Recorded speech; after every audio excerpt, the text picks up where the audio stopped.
was thanking you all for being here. I greatly appreciate it. Some of you may know me from having worked with me. Some of you may have just connected with me on Facebook. I'm going to take this off, actually. And some of you may not know me at all. Maybe you just clicked a link and you came through here, and that's fine too. Welcome. This is the launch episode, the inaugural episode of Wednesday Wisdom with me, Jay Freiday.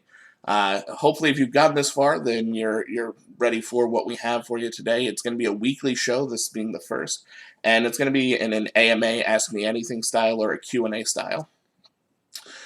Before I get started with the questions, and let me say thank you to those of you who were able to send me in questions beforehand. We have a good couple of questions that we'll go through today.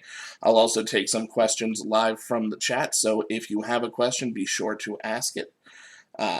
Before we got started with that, I thought, being that some of you may not know me as well, and maybe you don't know my history a little bit, I wanted to tell you a little bit more about who I am.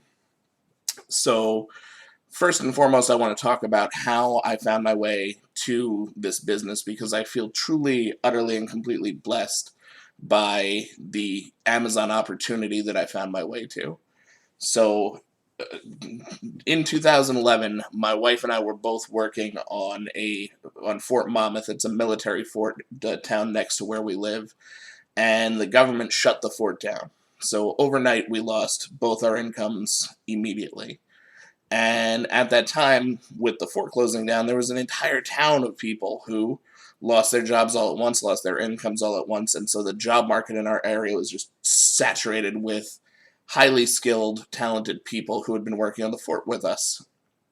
And for 2 years, we were on a grind trying to find jobs, and were unable to find any jobs, let alone jobs to the caliber that we had had before. And when we did finally find work, it was, very low-level starter wage work. It was not the work that we had been used to. And out of that desperation, and it was a desperate time, we lost our apartment, we got evicted, we ended up moving into the basement of one of our relatives' houses. And thank God for that, because otherwise I don't know where we would have lived. But at that time, out of that desperation, my wife answered a job on Craigslist. And it's funny, I didn't want her to go on the job interview. She scheduled the interview, and we scoped the place out, and it was down at the end of an alley, and it did not look like somewhere where you go for a job interview. I told her, this is where you go to die, not where you go to interview for a job. But again, we were desperate. She went on the interview, and she got the job, and that job ended up being for an Amazon seller. And so as she's working every day, learning his business, coming home and telling me everything that she's learning, everything that they're doing, I just was soaking in all of the information, because I found it just absolutely fascinating, just an incredible business. And more, I was getting intrigued and asking myself, why aren't we doing this? You know what I mean? I wanted to jump in and start doing this myself. And it was around that time that her boss had a boss who was similarly selling on Amazon, and he had an opening.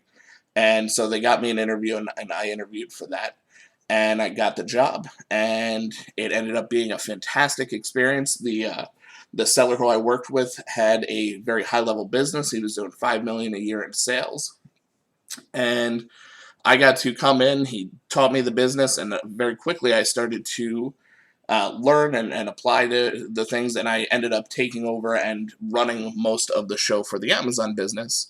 And it was fantastic, because at a business that size, we were doing everything. We were doing retail arbitrage, online arbitrage, wholesale, private label, liquidation, everything that you can do, we were doing. And so, you talk about the idea of putting in your 10,000 hours if you want to get into an industry. And I was able to put in my 10,000 hours, so to speak, with the seller and learn on a very high level while helping him grow his business. And over 2 years together, we grew his business from $5 million a year in sales to $20 million a year in sales, which, again, was just an absolutely incredible experience.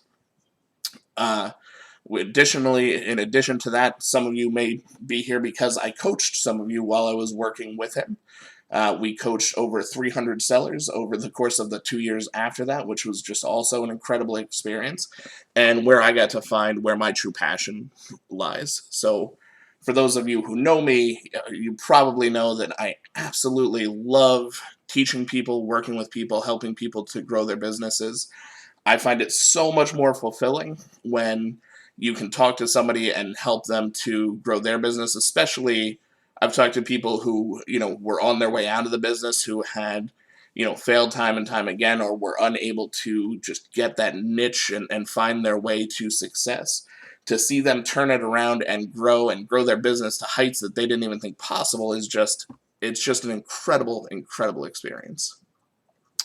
And so that is what brings us to here. I've been on my own now in my own Amazon business for the past couple of years. I have my own coaching business, Freiday Amazon Academy. You've probably seen my logo on Facebook or around. And I wanted to reach more people and find a way to give more value back to the community.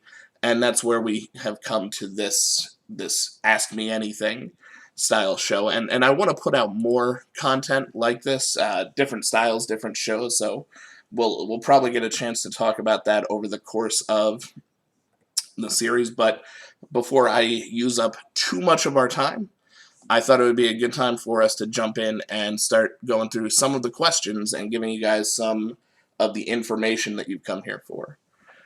So the first question comes from Mark. Mark, thank you for your question. He says, "Hi Jay, I hope all is well with you." All is fantastic, Mark. Thank you for that kindness. He asked, "Do you think it is better to commingle or sticker OA and RA inventory? Please elaborate as to why. Thanks." So this is a fantastic question. It's one that I get very frequently. I was one of the first people to be a very, very big proponent of commingling your inventory. When I was working on my previous account, we commingled everything that Amazon would let us. On my own personal account, I commingle everything that Amazon will let me. And there are a lot of reasons behind why I do that. Some of them are going to be very straightforward, and some of them less so. So let's dig into them. First and foremost, let's address the fear that comes behind commingling, which is always the same. Everyone who's ever told me why they don't commingle has said it's because they send in pristine, brand new, perfect inventory, and they're afraid that that's going to get commingled with people who are sending in inventory that is either not pristine, that it's used, it's dirty, it's broken, it's fraudulent, it's any of a number of other problems. The problem with that belief is whether you commingle or not, Amazon commingles your inventory. They don't do it on purpose, but they've grown too large and they do too much shipping not to. If you've been selling on Amazon, I can guarantee at some point you've either had them receive an item that you've never shipped or ship you back a product that you've never seen before in your life. I've created removal orders and gotten back products that I suddenly didn't send in and that I had never seen before. I have sent in, we've sent in one of a game a couple of years ago called the Farming Game, and Amazon received over 30 units of it. We obviously didn't send 30, we only sent one, but they received 30, and we created a case telling them about their error, and they found and counted 30 units. So some sellers sent in those 30 units and they ended up in our account, and hopefully that seller was paying attention so they got reimbursed. But the whole point is, whether you want them to or not, Amazon is going to make a mistake and they're going to ship the wrong product to a customer at some point. When that happens, it's going to be your responsibility to resolve that issue. When you commingle, it's extremely, extremely easy to resolve that issue because you have the argument that I commingle. All of my inventory is commingled, therefore what I sent to Amazon is not necessarily what Amazon sent to the customer. And at the very least, that will launch Amazon into investigation mode. Amazon can trace back every piece of inventory back to the seller who originally sent it in. They record all of their receiving. They now have us doing the box level content, so they know even before the inventory gets there what they're expecting to receive, and if they investigate, they will figure out who sent that. So if you are sending in pristine inventory, at the very least, you'll get them to investigate and find who really sent that in, which will not only mean that you don't get in trouble for the inventory, but whoever was sending in the inventory that's not pristine will now have to answer for it. If you sticker the inventory, immediately you can expect a response back that your inventory is stickered, so what you sent to Amazon is what Amazon sent to the customer. That's their policy on stickered inventory, and it will be a fight, a knockdown, drag-out brawl to get to an agent who will hear you and actually investigate and see that what went out to the customer was not what you sent in. So you actually get significantly more protection by commingling than by stickering your inventory.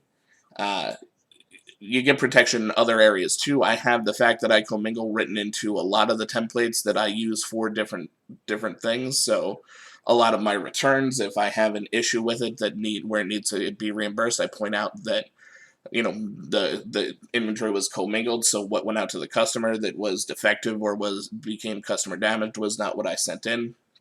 It gives you just one more outlet to try and fight those fights. So immediately you're getting more protection from it. Obviously, it's going to be easier for you to prep, pack, and ship to Amazon because now you don't have to label every item that goes in. As long as there's a clear manufacturer label that can be scanned, that's good enough, so you're saving time on prep, money on prep on labels and or printers. And those are just the small benefits. There are other benefits that are significantly larger. For example, when you commingle, Amazon, as soon as they receive your inventory at the first fulfillment center, you go live. Your inventory is for sale, because even if they have to move that inventory around to other fulfillment centers, as we all see that they always do, they can pull your sales from the commingled stock. They don't have to wait for your inventory to get to the fulfillment center that they think is going to be nearest to the customer. So you go live immediately, and that can save you days on how long it takes you to get your inventory live and for sale, which will mean a faster turn rate.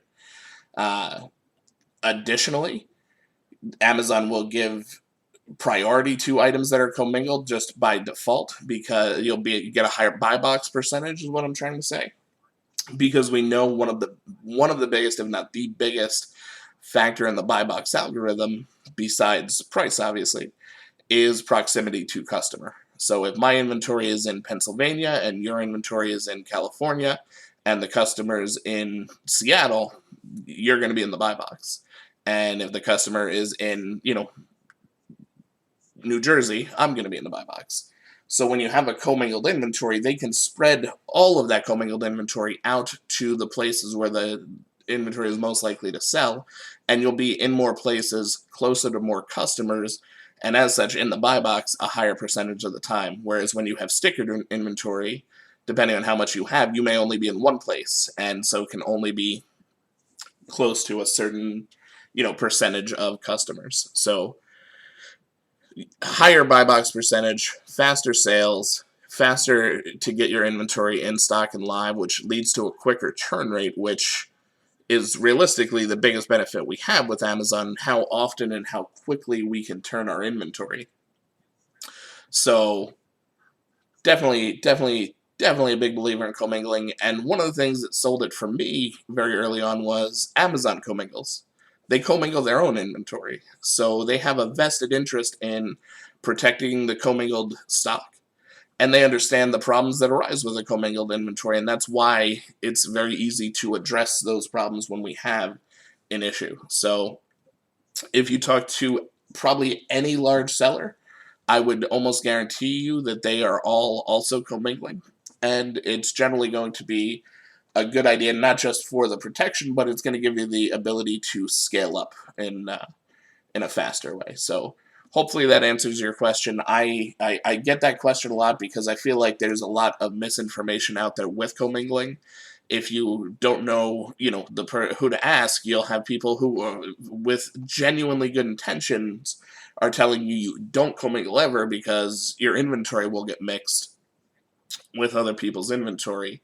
And realistically, that's a decision based on fear and you would actually gain more benefit, more protection by commingling than by not. So those are the reasons. Obviously, the decision is always yours, but I am a big, big believer in commingling. I think it is probably one of the things that one of the changes you can make in your business right from the start that will help you to scale and grow up, grow your business more quickly. And it's one of the changes that no matter when you make it, you're going to see the benefits of it, because it applies at every level, whether you're selling your first item or whether you're selling 100 items a day. It's going to save you time and offer you protection, and that's a big, big thing. So thank you, Mark, for your question. Hopefully that answers your question. I don't see any follow-ups yet in the chat, so I'll assume that that's covered for now. If not, we can come back to it. The next question we have is from Peter. Peter asked, when do you recommend leveraging assets, in parentheses, debt, to grow the FBA business? We're currently tapped out on the current credit card that we used to start the account. When do we take the leap of faith to get more cards? So that's a tough question, and it's a question where the answer is going to be different for every person. The amount of debt that you leverage is really a question of risk aversion. The more debt you're comfortable leveraging, the more you should be able to, if you're doing everything correctly, grow your Amazon business, and that can be a good thing. There are also different kinds of debt, so the answer may not be another, credit card. It could be taking an Amazon loan. It could be getting a line of credit from your bank account. If it is going to be a card, one of the things I highly, highly recommend is trying to open up a zero-interest credit card in a business bank account. And the reason for that is, with credit, if you have a personal credit card and you have more than 50% of the credit being used, it will actually start to negatively impact your personal credit score. With a business card, you can have up to 80% of that credit being used without it impacting your personal credit score. Then, of course, with the zero interest, if ideally you can get zero interest for 12 months or 18 months, something like that, you could take out 70-75% of that available credit almost as a loan, put it into inventory, turn it as many times as possible over the duration of that card without having to have that interest eating away at your profits, and then at the end of the period, pay it back off. So when is the right time? Probably anytime. It's always a good idea to make sure you have a strategy for your debt, to know how it's going to be paid off, when it's going to be paid off. If you're paying it off incrementally, make sure that you are aware of how much the interest rate is and that you're outperforming that interest rate with your Amazon account. Because if you're not, then you're really just working to pay Amazon and pay the bank. And realistically, what we want you to do is be leveraging the bank's money, or leveraging someone else's money to create money for you. So the right time may be now, depending on your situation, and it may be to convert the debt you have into zero interest debt, so that then you have a strategy, a time period to invest it and to pay it off. And again, it may be other options. So there may be the option of, if Amazon offers you a loan, or going to get a bank loan. Just always be aware of the interest rate with something like that, because you have to be able to outperform it. And ideally, you'll be able to outperform it by a lot, because if you can only outperform it by a little, there's still value in that. Let's say it's a 6-month loan, and you can only barely outperform the loan. For that 6 months, you won't be making the profit. The bank will be making the profit, and Amazon will be making the profit. But after that 6 months, you'll have the growth that came from that extra capital, and all of the profit will be yours, other than Amazon's percentage. So hopefully that helps. There's a lot of ways that we can leverage debt and capital in our businesses to grow.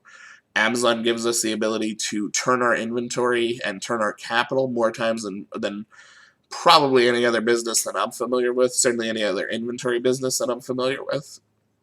And so if we can leverage that, we can, You find loans that have, a long enough period for us to turn the capital, find zero interest credit cards that give us time to turn that capital.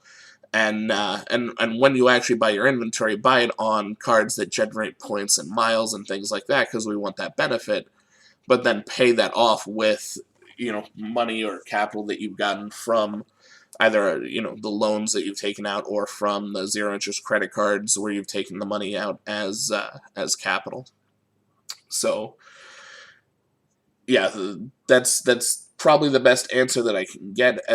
You call it a leap of faith, and that's a fair way to put it, because you are going to be, if you're taking out another card, you are going to be taking out additional risk.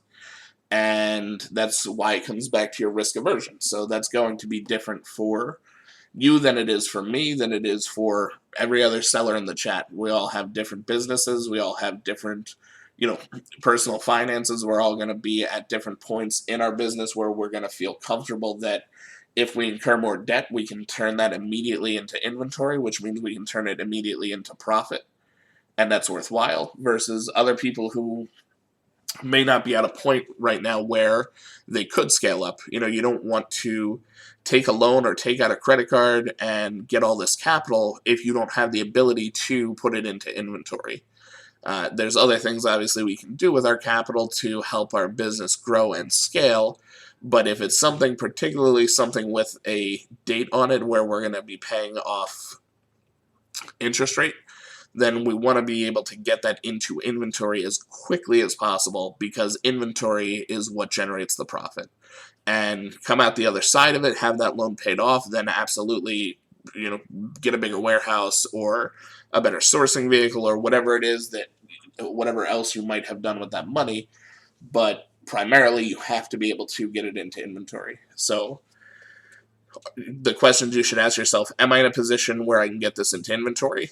And am I in a position where I could scale up to the level I need to if I got this money? If in a perfect world, if this looked easy, how would it look? Would I be able to do that?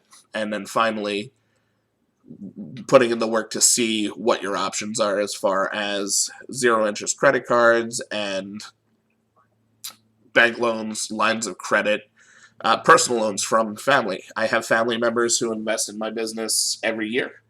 A lot of times we'll do it right before Q4, and I'll use part of that as my influx of capital to get more inventory in for Q4. I know during Q4 I'm going to turn that capital multiple times and come out the other end. And I have some who do short term, so after Q4 they get paid out, and others who do long term where it goes for the full year. So you have a lot of options. The timing is really a matter of where you are in your business and whether or not you can deploy that capital effectively. I hope that helps. If you have any other questions on that, feel free to reach out to me, and we could talk in more detail about your current situation. Jessica asked, what is the best way to tackle Amazon infringement claims? So this is a tough one. Amazon has been cracking down on the infringement claims, and it seems like we're getting more and more of them, and they're getting more and more difficult to deal with. Some brands have gotten particularly effective at leveraging the infringement claims. The first thing you need to do is understand what the infringement claims are. So when you have an intellectual property rights infringement or a trademark infringement, they are basically saying that you stole their intellectual property, their trademark, their information. They can only make that claim under two circumstances. One is if your inventory can't be directly traced back to them. If you bought your inventory from them and now you're just reselling it, or from an authorized distributor, wholesaler, retailer, from an authorized source, and now you're just reselling it, then they have no grounds for an infringement case, because you're not infringing on their trademark. It's their inventory. They made it. If the other case would be if the listing on Amazon takes intellectual property from their website. And this is one where I see a lot.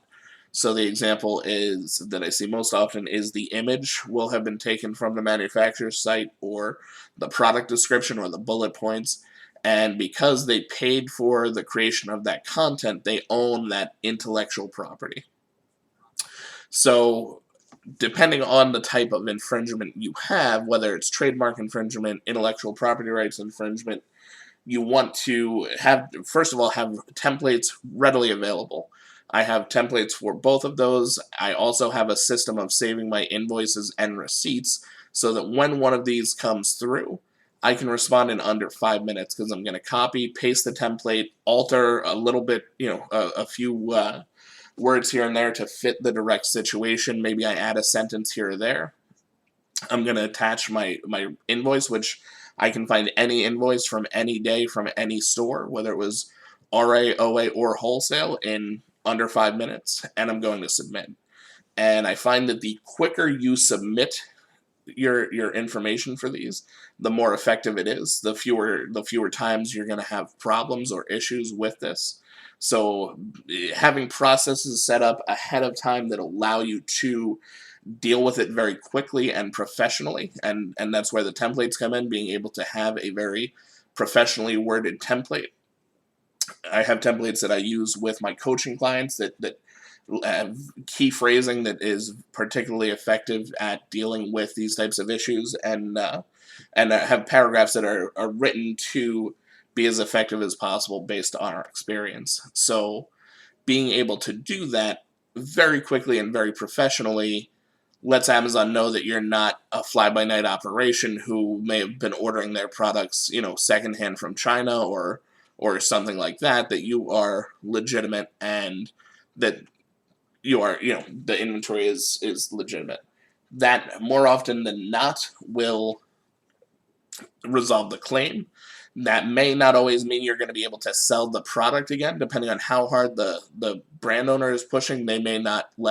Amazon may not let anybody sell the product again. So don't assume if Amazon says you can't sell the product that means you haven't resolved the claim. There are plenty of times where you submit the information and Amazon will still not let you sell the product. And it has nothing to do with your quality as a seller or the quality of your inventory. It has to do with the brand owner and how hard they're pushing, and Amazon, yielding to that. So being able to deal with it quickly, effectively, and having the right processes in place, being able to submit your invoice and understanding what the infringements are, so that your templates can come out and say this inventory can be traced directly back to the brand owner. It can't be a trademark infringement if they were the one who produced the inventory initially.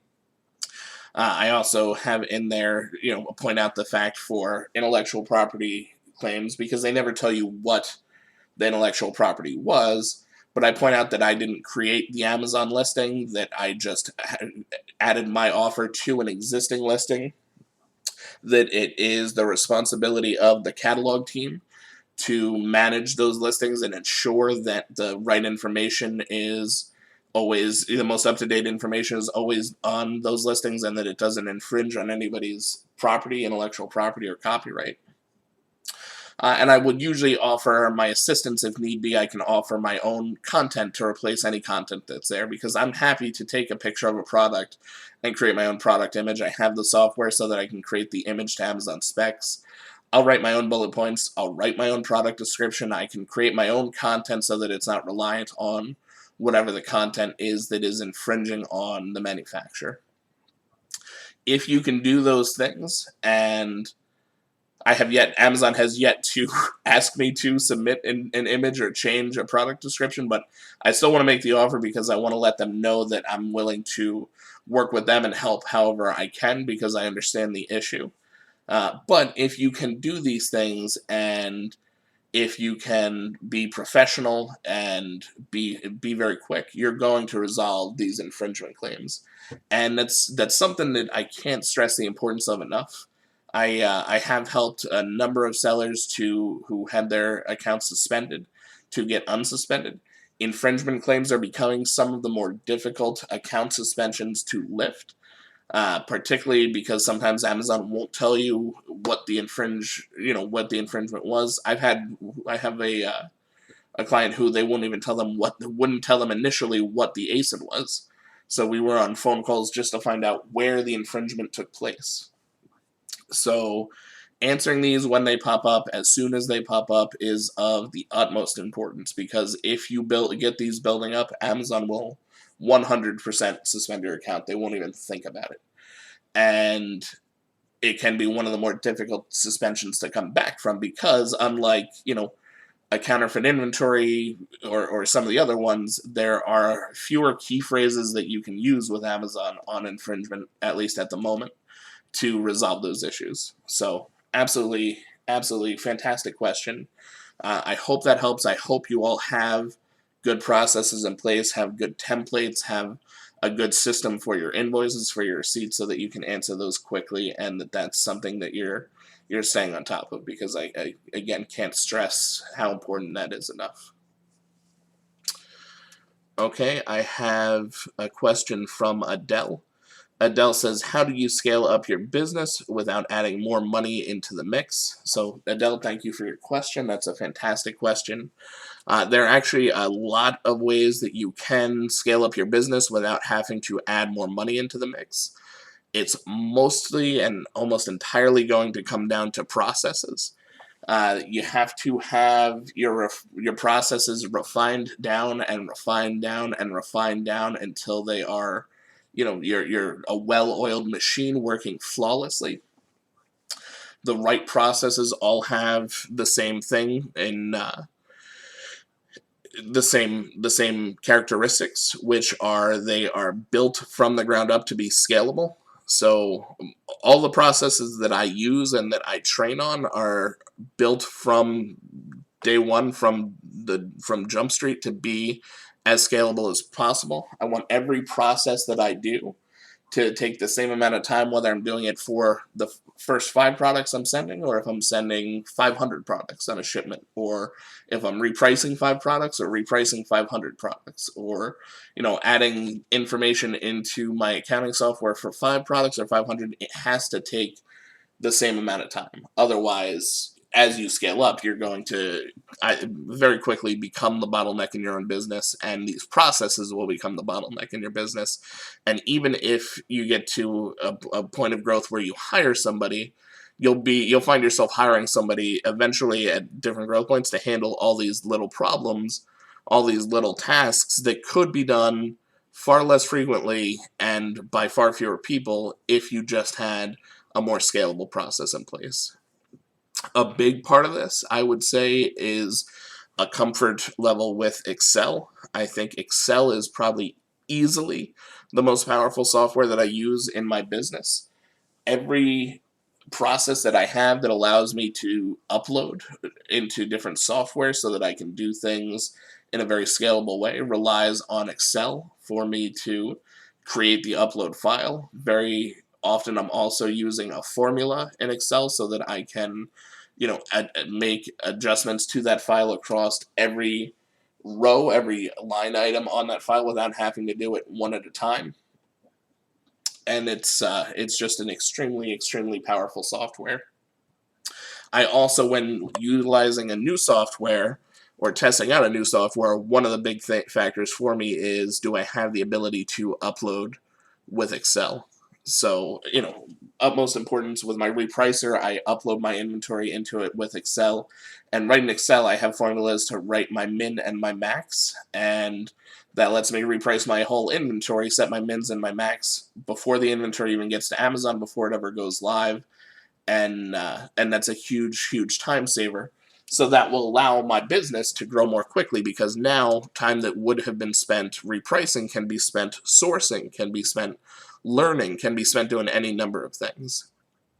If you have to grow your business without adding more money into the mix, that will almost definitely mean you'll have to get more strict with your buying criteria. The more strict you are with your buying criteria, the longer it takes to spend your capital, but the more growth you see from that capital. So what you need to do is build the processes that will give you the time to be as strict as possible while still spending your capital as quickly as possible.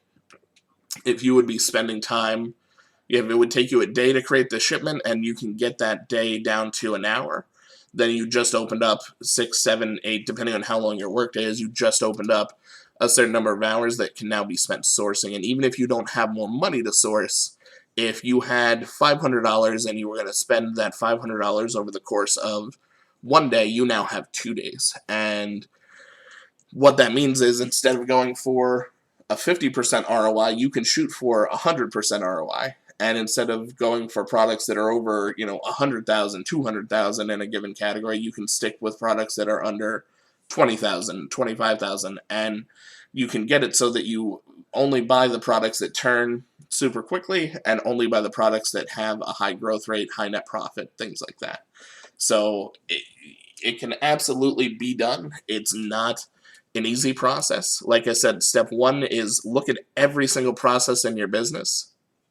And this is probably a good advice regardless of whether you're trying to scale your business up without money or not. Everybody should know every process that they do, and any process that you do in your business, you should have written down or be able to write down. Because if it's reliant on you, if the process only exists in your own head, then how are you ever going to step out of your business? How are you ever going to train somebody to do that process? If you're in this business to eventually have this income be as passive as possible, then you have to be able to eventually hire people to do these processes for you, and you're going to need to be able to train them. And if your processes are all written down, it's a very, very easy process to train somebody on your processes. If they all live in your head, that's a different story. Now it's going to be much more difficult to train somebody. So everybody should have a full accounting of their processes. And another thing that writing them down lets us do is we can go back to them and evaluate them. How long does it take me to do this? Is this the best way possible? Is there a quicker way? Is there a better software? Is there something I can do to reduce the amount of time it takes me to do this process, or to make this process more scalable so that as I grow it doesn't take me more time? Because if we can find those things, if we can refine down those processes, that's going to free up the time for us to grow our business without adding more money, or to increase our education level by, looking at online courses, or whatever you're unable to do because you're currently, spending more time than you should be on those processes. So you absolutely have to take a fine-tooth comb to go through every single thing you do in your business, boil it down to its most basic parts. How do I do this as quickly as possible? How do I do this as scalably as possible? And, get it so that it's a finely oiled machine. If you can do that, then you're going to be able to scale your business up and grow your business without having to influx more capital. I have a follow-up question here in the chat from Michael. Michael asks, how often do you investigate returns for defective or damaged items? It seems to become more of a burden now than ever to get reimbursed. So defective items and customer damaged items, I pull them all back to me. You have to pull them back to you. And I will create a case for every one of those. I have a template. I have a VA do this. My template now has been pretty effective. We've learned some techniques over the past few months that have made our templates more and more effective. I probably have about a 60% success rate on getting reimbursed on the defective and the customer damaged. I also only bother to do this on items where it comes back actually damaged. So probably about 90% of the items that I create the removal order for come back and they're in perfect brand new condition, and I send them right back in. I don't bother trying to get reimbursed on those. But on the ones that do are damaged and can't be resold, I do go ahead and have a VA create a case for them. They have a template to use to get reimbursed. The other types of damage it's meant to be automatic reimbursement. So for the carrier damaged and warehouse damaged and distributor damaged, I have processes for all of those that I train on, and that I know I've trained my VAs on, and I know my clients have trained their VAs on.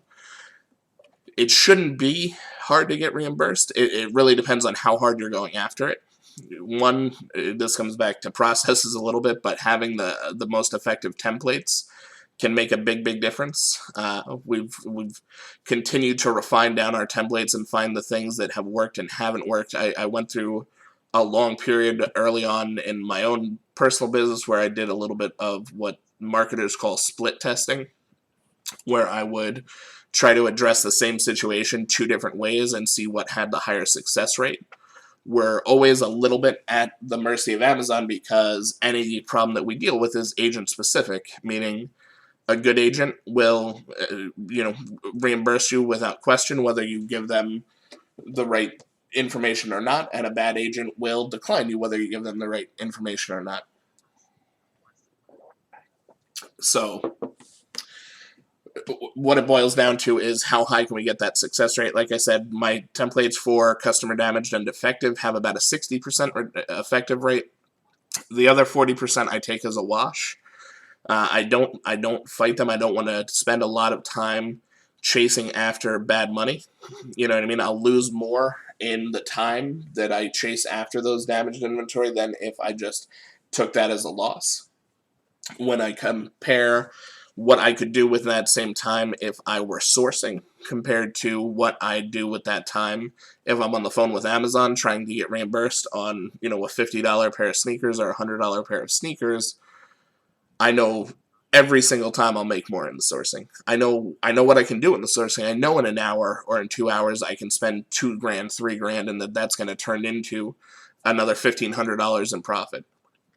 So if I'm spending that time on the phone with Amazon to try and get another extra $20, $40, an extra $100 back on a pair of sneakers or a product that got damaged or was listed as defective where the customer, just threw a used pair back in the box and did a swap, I'm only hurting myself more. I'm only turning that loss into a bigger loss. And it's much more profitable use of my time to not do that, to spend my time sourcing or learning, growing. I make a lot more money when I learn how to do new processes, or when I learn, when I can do things like the split testing to get more effective with my processes than I do chasing after bad money like that. So yeah, that's my answer. It doesn't, like I said, 90% of them go back in brand new condition. Of that other 10%, 60% of it I get reimbursed on. The other 40%, I just take it as a wash, take it as a loss. My wife, Emily, does list those items on eBay now. I'm not a big proponent of doing that because I think it is a time constraint, but she does it, so it's no extra time investment for me, and we do generally get some capital back, assuming, of course, it's in a condition that can be sold on eBay. So if you're spending a lot of time on damages, then you probably need to look at what your processes are for them. My VAs deal with the damages once a week. They go in, they have a sheet that they put together, and I have processes that I train on for how to deal with the different types of damage, and then they just have to follow up on the cases they create. And for for the other 3 types of damage, we have like a 98% success rate in getting reimbursed. It's only for the customer damaged and the defective that we have somewhat of a more sparse time getting reimbursed. And depending on the category you're selling in, you may or may not see more of that or less of that. One of the reasons I don't do electronics, and one of the reasons is we had an incredibly high defective rate on our returns in electronics, and it comes down to just understanding this business and knowing how it works, right? So if I buy a product, even if I buy from the wholesaler, most likely that product was made in China, shipped to a port, ported to this country, shipped to a warehouse, maybe shipped to another warehouse before it gets shipped to me. Then I'm going to receive it, prep it, pack it, ship it to Amazon, who's going to receive it, ship it to another fulfillment center, and then another fulfillment center. And every single time it got shipped, it got touched at least 2 times, once being shipped, once being received. And every time it got touched is a chance for it to have been shaken, dropped, damaged in some way, and a lot of electronics are just incredibly too fragile for that. So I, on the whole, don't do a lot with the electronics category because there's just, my defective rate when we did do them was too high. other categories. I do a lot of clothing and shoes, so that's why I see a fair amount of customer damaged and defective, that 90% of them aren't real. They all go back into inventory. My DVDs have a 1%, 1% return rate versus the 15% return rate in clothing and shoes. But with my DVDs, that 1%, they're all damaged. They're all a loss, and there's no fighting on them. It's just not worth the time to. Versus the clothing and the shoes, where yes, it's a 15% or 12 to 15% return rate, but those are going to go right back into my inventory anyway, 90% of them. So what does that return rate actually end up being that isn't in sellable condition? So yeah, thank you for your question, Michael. I hope that answers it. Definitely make sure you have the right processes, and hopefully as effective of a template as possible, because reimbursement for the damaged items should be pretty straightforward. Like I said, 3 of the 5 should be, almost always should be successful. And with the other 2, if you have effective templates, you should be reimbursed more often than you're not. And on the ones that you're not, that just is what it is. That happens to all of us, and we just have to kind of take that on the chin. There's not a ton of options for what we can do there. Okay, I have a question from Tilda. Tilda asked, where is the best place to find the latest selling tools / apps for RA and OA? Tilda, thank you for your question.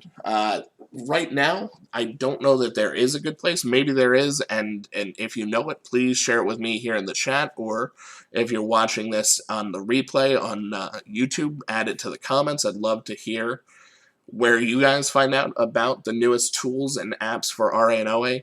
I mostly find out through word of mouth, either from sellers who I'm connected to, and I think networking is incredibly important in this business. So if you are not networking with other sellers, I think you're probably doing yourself an injustice. One of the things I hope to be able to do with these shows is build a community of sellers who are working together and helping each other out, because we're so much stronger together as kind of a unified force than we are as individual sellers. And one of the benefits that we get from that is, as things change on Amazon, and things change on Amazon quickly and frequently, as things change on Amazon, we can talk to one another and see the changes and adapt to the changes more readily. And the same thing with the tools and the software. As new software come out, different people are going to try different software, have different experiences. The more sellers you're connected to, the more people you're connected to, the more insight you'll have into, which software are great, which software aren't as advertised, and which, can get the job done. I'm very, very blessed to be connected to hundreds of sellers. I love being a part of such a thoughtful and helpful community. And so, I have insight into a lot of tools or apps. If you have questions about a specific tool or app, come to me and let me know. I'd be happy to tell you what I've heard, or if I have any experience with it myself. I try to test out a lot of tools also. I'm always looking for ways to refine my business, always looking for ways to refine my processes, and a lot of times that can come from a new software. A lot of you, if you do any OA, are probably familiar with RebSeller. RebSeller refined probably 2/3 of the processes that I had for online arbitrage, because not only was I, had all the information that I need to make a buying decision right at the top of my screen now, but I had the variation viewer, so suddenly I could very quickly and easily look through every variation on a listing, and I could sort by color, by size, by the sale price, by the number of reviews. I could sort by whatever information was important to me on that particular buying decision, and that changed all sorts of processes that I had had before that. So where the best places, probably Facebook is a good place. If you're in the different Facebook groups, you're going to hear people asking about different software, and you'll see the responses. You'll see people, who are ranting about how good or bad a software is, and you can see not just their rant, but the comments of other people on Facebook who have used that software. And you'll find people who love it, live by it. You'll find people who hate it, can't use it, and find the things that work best for you. Sorry, I got a little dry there. One of the things I'm working on, I talked at the beginning about this being the first show in a series of shows. I want to start putting out some regular content and just start basically adding as much value as I can to the FBA community to help everybody to get to grow and to be, more effective as sellers and to be stronger. So one of the shows that I'm considering, and it might be the second show that we roll out in this series in the next couple of weeks, is going to be a sort of FBA news style show. Because right now I think there isn't one good place where you can go to get the latest, news on FBA, to find out what's happening around the community, what's happening on the marketplace. And I think things are changing every day. Amazon is rolling out all sorts of new changes, and all sorts of different things are coming out. And if you don't know about them, you could get sideswiped and taken off course by one of them. If you don't, sometimes we have the opportunity to plan ahead. And you don't want to leave that up to, am I in the right Facebook group where somebody's talking about it? Am I in the right place or connected to the right people who are talking about it? So one of the next shows I want to do is going to be a news show where on a weekly basis we get together and talk about just the latest goings on in the community and on Amazon.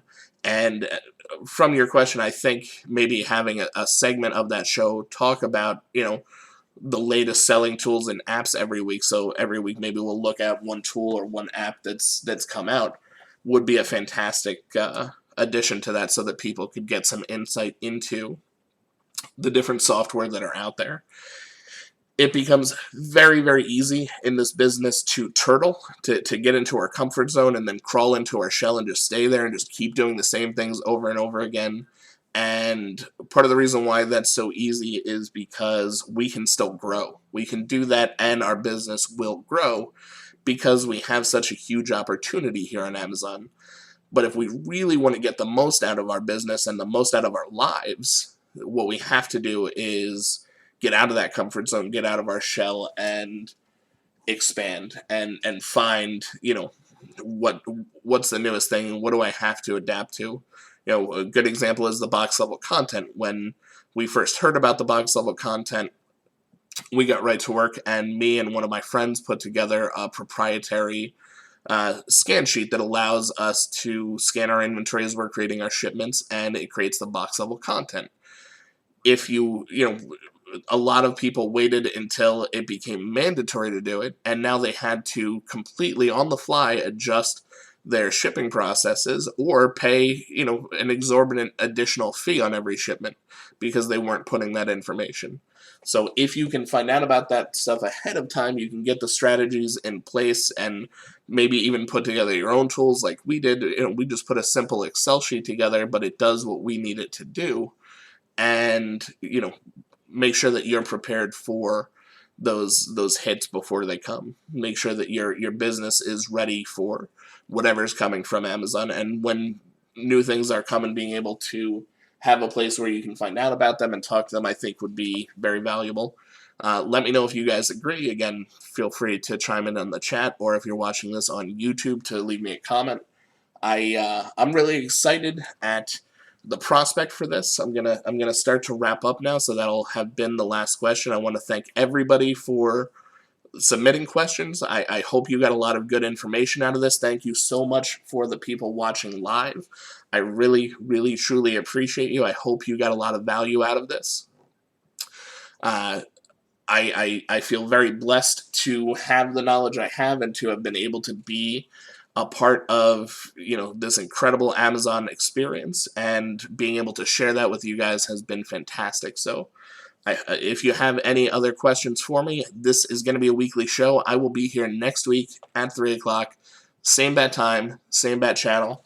I'll be sharing the link probably later on today for questions for next week, so you'll find that on my Facebook page. Follow me on Facebook. Follow me on Instagram. I don't do a ton on Twitter, so you can follow me there, but it probably wouldn't be worth your time. But find me on social media and connect with me. I'd love to talk to you guys about your businesses and what you have going on, and tell you a little bit more about me and my business and what I have going on. So Fantastic. Happy Wednesday, everybody. I hope everyone's business is doing fantastic, and I look forward to talking to you guys all again next time. Thank you so much.